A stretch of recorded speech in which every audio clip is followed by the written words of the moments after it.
Hello दोस्तों, स्वागत है आप सभी का धीराज क्लासेस के यूट्यूब चैनल पर। और गाइज अभी आपका टॉपिक चल रहा है नंबर सिस्टम, और इससे पहले मैं इसके 4 पार्ट डिस्कस कर चुका हूं और आज हम हाजिर हैं आपके सामने 5th पार्ट लेके। देखिए, एक पार्ट में टोटल सिर्फ और सिर्फ 10 क्वेश्चन होते हैं, और ये वो क्वेश्चन होते हैं जो या तो आपके प्रीवियस ईयर क्वेश्चन हैं या फिर आपके एनसीईआरटी से रिलेटेड हैं। अगर आप 2018 का केवीएस पीआरटी का पेपर उठा के देखते हैं तो मोस्ट ऑफ द क्वेश्चन जो थे आपके एनसीईआरटी से लिए हुए थे। ठीक है, तो एनसीईआरटी की प्रैक्टिस जरूर कीजिए, और उसके साथ साथ आप आरएस अग्रवाल की जो बुक है, जो मैथ्स की सबसे फेमस बुक यही है, आप इससे भी प्रैक्टिस कर सकते हैं। ठीक है, देखिए वीडियो को शुरू करने से पहले मैं चाहूंगा आप अपना कॉपी पेन लेके रेडी रहें, ताकि जो भी क्वेश्चन मैं करा रहा हूं आप साथ के साथ उनको सॉल्व कर सकें। आप वीडियो को पॉज कर दीजिए और सॉल्व करके देखिए कि आपको टाइम कितना लग रहा है। ठीक है, चलिए बिना किसी देरी के चलते हैं अपने फर्स्ट क्वेश्चन पे। फर्स्ट क्वेश्चन आपसे पूछते हैं 666 डिवाइडेड बाय 6 डिवाइडेड बाय 3। ठीक है, आप समझ गए होंगे इस क्वेश्चन में क्या करना है। ये क्वेश्चन आपको क्लियर करता है आपका बॉड मास रूल। ठीक है, मैं आपको एक बार एक्सप्लेन कर देता हूं इस क्वेश्चन को हम कैसे करने वाले हैं।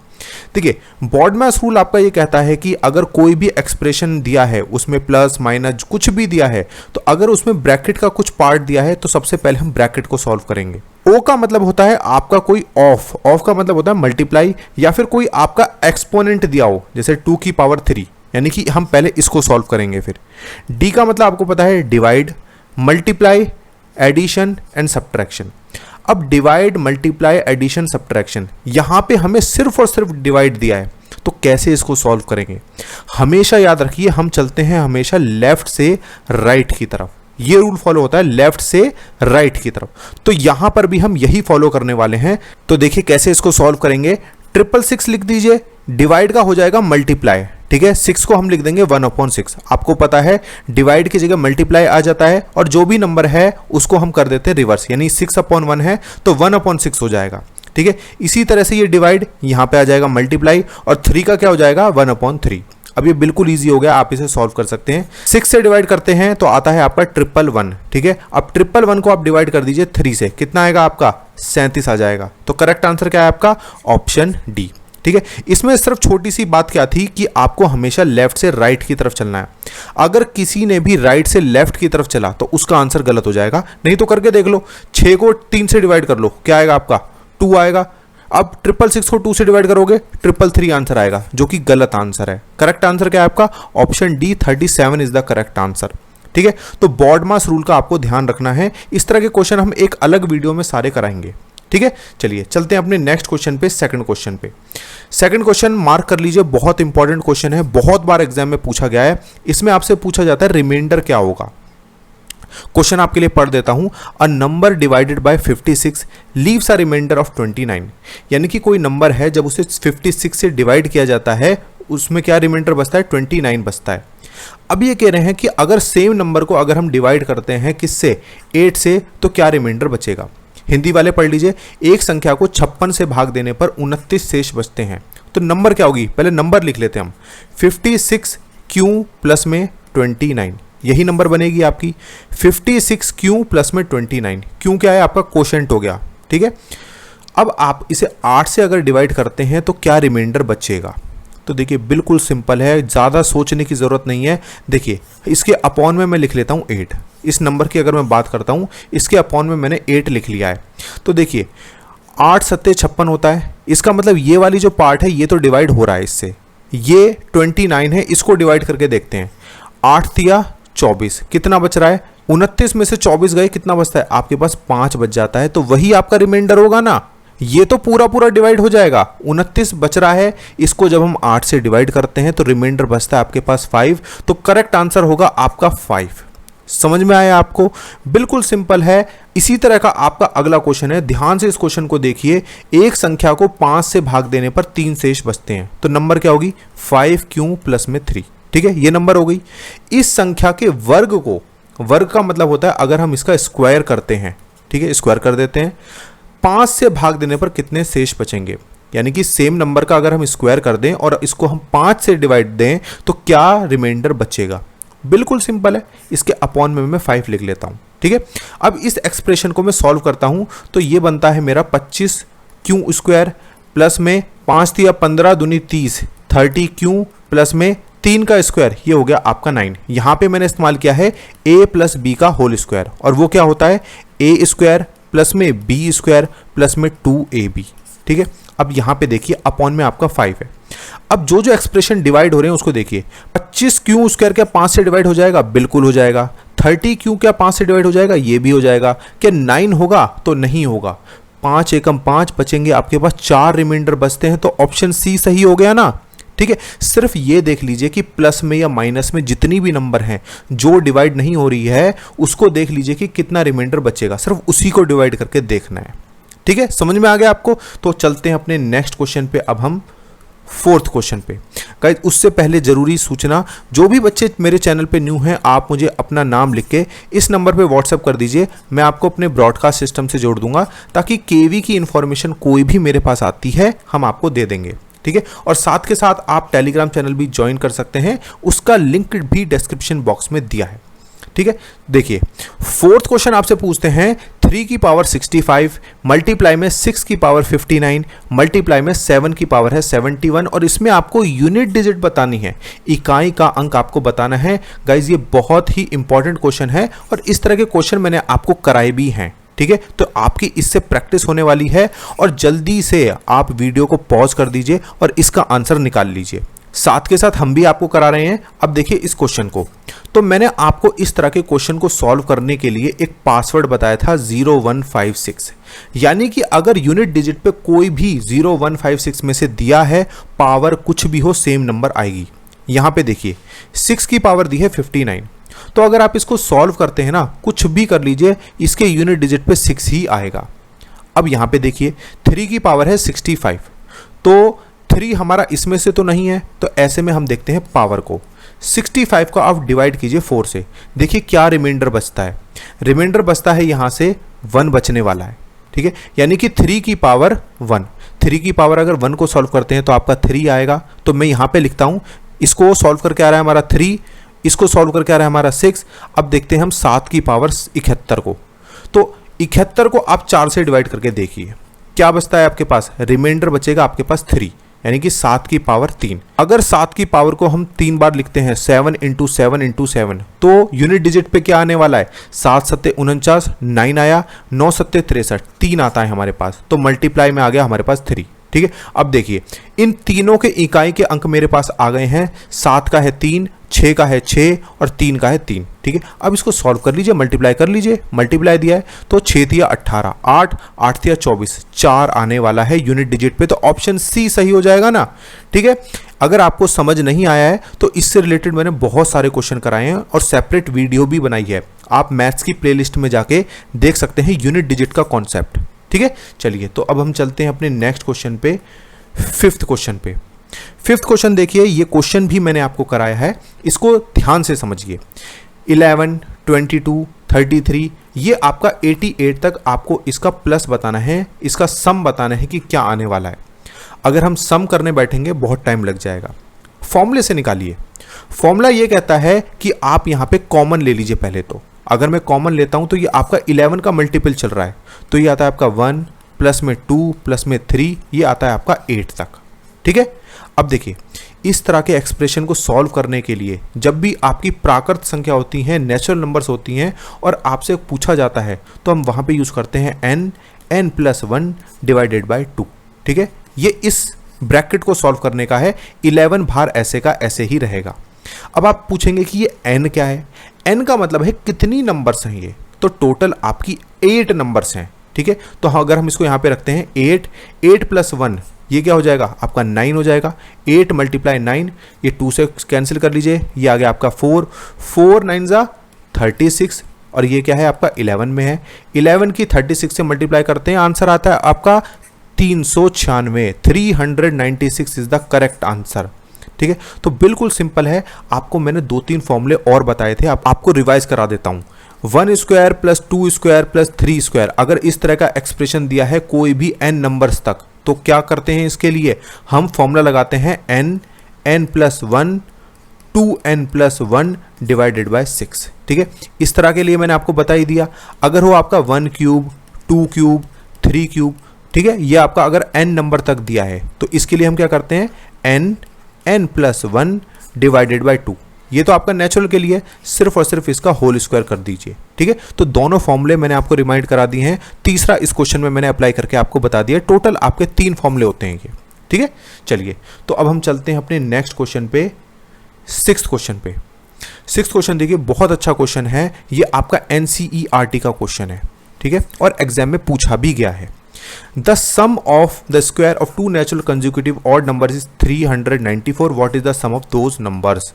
2 प्राकृतिक क्रमागत विषम संख्या के वर्गों का योग 394 है, उन संख्याओं का योगफल आपको बताना है। बिल्कुल सिंपल सा क्वेश्चन है, आपको माननी है 2 प्राकृतिक क्रमागत विषम संख्या।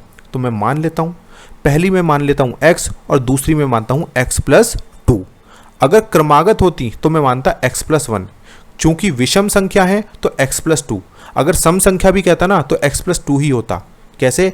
मान लीजिए अगर हम लिखते हैं पहली नंबर 1 मानते हैं तो अगली विषम संख्या क्या होगी? 3 होगी, ठीक है। तो 2 नंबर आगे। अब आपको बोला है इनके वर्गों का योगफल 394 है, तो कोई बात नहीं, इसका वर्ग कर दीजिए, इसका वर्ग कर दीजिए, यानी इसका स्क्वायर कर दीजिए। इनके वर्गों का योग यानी प्लस जो है वो 394 है। अब हम इसको सॉल्व करेंगे तो हमें मिल जाएगा x, यानी कि हमें पहली नंबर मिल जाएगी, आपको फिर अगली दूसरी नंबर निकाल के उसका योगफल निकाल लेना है, ठीक है। देखिए किस तरीके से हम सॉल्व करेंगे, तो एक्स स्क्वायर, इसको अगर मैं सॉल्व करता हूं तो ये आता है आपका x² प्लस में 4x प्लस में 4 इज इक्वल टू 394। इसको प्लस कर लीजिए, यह हो जाएगा आपका 2x² प्लस में 4x, और ये 394 इधर माइनस का हो जाएगा, ठीक है, जब इधर आएगा, और इधर ऑलरेडी प्लस का 4 है तो माइनस हो जाएगा, ये आएगा आपका 390 इज इक्वल टू 0, ठीक है। अब ये आपकी एक इक्वेशन बन गई है, इसको और सिंपल कर देते हैं तो x² प्लस में 2x माइनस में 195 इज इक्वल टू 0। अब आप ऐसे 195 के फैक्टर कीजिए, उनको माइनस करने पर आना चाहिए आपका 2, ठीक है। तो सिर्फ अगर हम इसको सॉल्व करके देखते हैं तो ये आता है आपका x प्लस में 15 और x माइनस में 13। आप सॉल्व करके देख लीजिएगा, इसके फैक्टर कर लीजिएगा, तो x निकल के आता है हमारे पास 13, यानी 13 नंबर है पहली। तो दूसरी कौन सी होगी? दूसरी होगी अगली x+2, यानी 13 + 2 15, ठीक है। तो 13 और 15 ये क्या आ गए आपके, इनका प्लस कर लो, आंसर आता है आपके पास 28, क्योंकि आपसे पूछा है उन संख्याओं का योगफल, यानी 13 और 15 दोनों संख्याओं का योगफल हो गया आपका 28, ठीक है। चलिए अब हम चलते हैं अपने नेक्स्ट क्वेश्चन पे, 7th क्वेश्चन पे।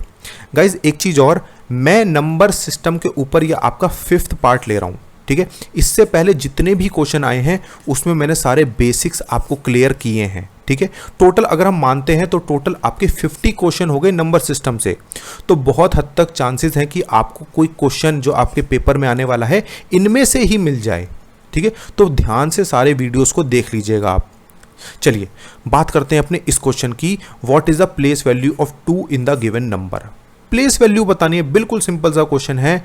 आपको नंबर दी है 41.0231। 2 की प्लेस वैल्यू क्या होगी? 2 की प्लेस वैल्यू होती है आपकी 2 अपॉन में इसके बाद 100, ठीक है, यानी कि 100वां, ठीक है। पॉइंट के बाद डेसिमल के बाद हम एक एक करके पढ़ते हैं, 10वां, 100वां, 1000वां, 10,000वां, ठीक है, अपॉन में जाता है। तो 2/100 इसकी प्लेस वैल्यू है, ठीक है। आपको इस फॉर्म में तो आंसर नहीं दिया है, कोई बात नहीं, हम इसको चेंज कर लेते हैं। 2 अपॉन में 100 को मैं लिख सकता हूं 10 की पावर 2, 10 की पावर 2 का मतलब 100 ही होता है। अब मैं इसे लिख सकता हूं 10 की पावर 2 को 10 की पावर -2, ठीक है। -2 जब हम इसे प्लस करेंगे तो अपॉन में ही जाएगा। तो क्या ये आंसर हमें दिया है? बिल्कुल दिया है, ऑप्शन सी में दिया है, तो ऑप्शन सी सही होगा, ठीक है। सिर्फ कंफ्यूज करने के लिए ना आपको इस तरह से आंसर को चेंज करके दे देंगे, ठीक है। तो कुछ नहीं, अगर आपको ट्रिक्स पता है कि अगर पावर माइनस में है उसको प्लस में कैसे बनाना है तो आप आराम से कर लोगे, ठीक है। तो चलते हैं हम अपने नेक्स्ट क्वेश्चन पे। 8th क्वेश्चन आपसे पूछते हैं, √10 मल्टीप्लाई में √15 क्या आंसर आएगा? तो देखिए मैंने आपको एक चीज बताई थी, a की पावर m मल्टीप्लाई में b की पावर m। मान लीजिए अगर बेस अलग है लेकिन पावर उनकी सेम है तो क्या होता है, a b की पावर हो जाती है m, यानी जो भी आपकी बेस है उनकी मल्टीप्लाई हो जाती है। देखिए यहाँ पे रूट दिया है, आपको पता है रूट की पावर क्या होती है? अगर मैं इस रूट को हटा देता हूँ ना तो इसकी पावर है 1/2, 10 की पावर 1/2, इसकी पावर क्या है? इसकी पावर है 1/2, 15 की पावर 1/2, और ये दोनों मल्टीप्लाई में, यानी पावर हमारी बराबर है, तो बेस मल्टीप्लाई हो जाएंगे। कोई बात नहीं, हम इसको सॉल्व कर देते हैं। 10 × 15, ठीक है। देखिए अब बहुत आसान हो गया है। 10 को मैं लिख सकता हूँ 2 इंटू 5, ठीक है। 15 को मैं लिख सकता हूँ 3 इंटू 5। तो देखिए मेरे पास 2 5 आ गए हैं। अगर रूट के अंदर 2 सेम नंबर बन जाए तो वो बाहर आ जाती है, 1 बाहर आ जाएगी, ठीक है। अब देखिए 5 बाहर आ गया, क्योंकि 2 5 है तो 1 5 बाहर आ जाएगा। अंदर क्या बचेगा? 2 और 3, तो 2 और 3 की मल्टीप्लाई हो जाएगी। ये आ जाता है आपका आंसर 5√6। तो कौन सा सही होगा? ऑप्शन ए सही हो जाएगा, ठीक है। समझ में आ गया आपको? तो चलिए चलते हैं अपने नेक्स्ट क्वेश्चन पे, चलते हैं 9th क्वेश्चन पे। 9th क्वेश्चन है, निम्न में से कौन सी अपरिमेय संख्या है? इर्रेशनल नंबर आपको बतानी है कौन सी होगी। तो देखिए परिमेय संख्या और अपरिमेय संख्या मैंने आपको बताया था, दोबारा रिवाइज आपके लिए करा देता हूं। परिमेय संख्या वो संख्या होती है जिसे हम p बटे q की फॉर्म में लिख सकते हैं, जहां पर q 0 के बराबर नहीं होना चाहिए, ठीक है। आपसे पूछा है अपरिमेय संख्या कौन सी होती है, ठीक है। इन चारों में से बताना है। तो देखिए जैसे √2 हो गया, √3 हो गया, यानी ऐसी नंबर जिनके रूट को हम सॉल्व नहीं कर सकते वो अपरिमेय संख्या होती हैं। जैसे √2 अपरिमेय संख्या है, √3 अपरिमेय संख्या है।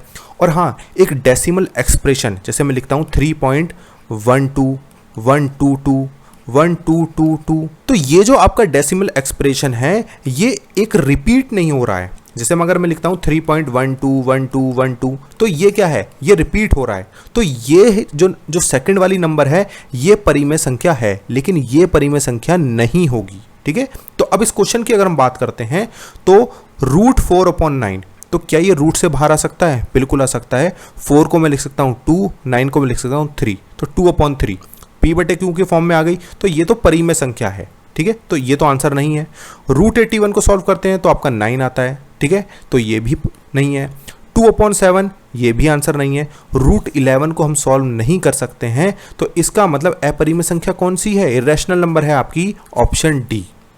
समझ में आ गया आपको? सिर्फ एक चीज और ध्यान रखनी है आपको, जो मैंने आपको डेसिमल एक्सप्रेशन बताया, जैसे मैं लिखता हूँ 3.14361297, कुछ नहीं पता चल रहा कि क्या रिपीट हो रहा है, लेकिन हाँ ये चलता जा रहा है कुछ ना कुछ, ठीक है। ये डॉट डॉट से हमें पता चल रहा है। तो ये जो नंबर होगी ये कैसी होगी? ये एक अपरिमेय संख्या होगी, एक इर्रेशनल नंबर होगी ये। समझ में आ गया आपको? चलिए चलते हैं अपने नेक्स्ट क्वेश्चन पे। अब हम लास्ट क्वेश्चन है हमारा 10th क्वेश्चन। वैन 0.27 के ऊपर बार है, यानी कि इसका मतलब है 0.272727 रिपीट हो रहा है। आपको इसे कन्वर्ट करना है फ्रैक्शन में और रिजल्ट बताना है क्या आएगा। तो देखिए अगर ये सिर्फ होता 0.27, मैं क्या कर देता, इसको डेसिमल को हटाता, 1 लगाता और नीचे क्या लिख देता, 2 0, तो 27/100 आंसर हो जाता। लेकिन यहाँ पे दिया है 2727, ये रिपीट हो रहा है, ठीक है। तो इस तरह के डेसिमल एक्सप्रेशन को सॉल्व करने के लिए इसे अगर हमें फ्रैक्शन में लिखना है, p बटे q की फॉर्म में लिखना है, तो क्या रूल होता है? मैंने आपको बताया था। इसके लिए हम क्या करते हैं, सबसे पहले लिख दीजिए 27 को, ठीक है, जो हमारा रिपीट हो रहा है, ठीक है। अब कितनी नंबर रिपीट हो रही हैं? 2 नंबर रिपीट हो रही हैं, तो अपॉन में आएगा आपका 9, ठीक है। तो कौन सा आंसर सही होगा? ऑप्शन ए सही हो जाएगा, ठीक है। एक क्वेश्चन और देखिए, हालांकि मैंने आपको सारे कराए हुए हैं लेकिन दोबारा आपके लिए रिवाइज करा रहा हूं, ठीक है, क्योंकि बच्चे कई बार क्या है प्लेलिस्ट में जाके वीडियो को नहीं देखते हैं। देखिए एक क्वेश्चन मैं यहां पे लेता हूं 313, ठीक है, यानी 313 हमारा रिपीट हो रहा है। तो अब आप इसे लिखिए फ्रैक्शन में लिखिए, तो कैसे लिखेंगे? 313/999, ठीक है, आंसर हो गया। एक क्वेश्चन और देखिए, अगर मैं लिखता हूं 0.123 आपका रिपीट हो रहा है, 1 रिपीट नहीं हो रहा है, तो इसको कैसे सॉल्व करेंगे? तो इसका रूल ध्यान से समझ लीजिए। हम पहले जो पूरी नंबर है उसको लिख लेते हैं, तो वो है आपकी 123। इसमें से माइनस कीजिए कौन सी नंबर रिपीट नहीं हो रही है। 1 रिपीट नहीं हो रहा है, वो माइनस होगा, ठीक है। अब देखिए कितनी नंबर रिपीट हो रही हैं। नंबर रिपीट हो रही हैं आपकी 2, तो 2 बार 9 आएगा। कितनी नंबर रिपीट नहीं हो रही हैं उसकी आएगी 0। तो 123 में से 1 गए, आया आपका 122/990, ठीक है। आपसे अगर आंसर और फ्रैक्शन में पूछा है और सॉल्व करके पूछा है तो आप इसे और सिंपल कर सकते हैं। क्वेश्चन की बात करें तो यहाँ पे ऑप्शन ए सही होगा, ठीक है। तो गाइज ये थे आपके आज के टोटल 10 क्वेश्चन। आई होप आपको अच्छे से समझ में आ गए होंगे, और अगर आपको वीडियो अच्छा लगा है तो प्लीज़ लाइक कीजिए और कमेंट करके ज़रूर बताइए, ठीक है। चलिए, thank you so much guys.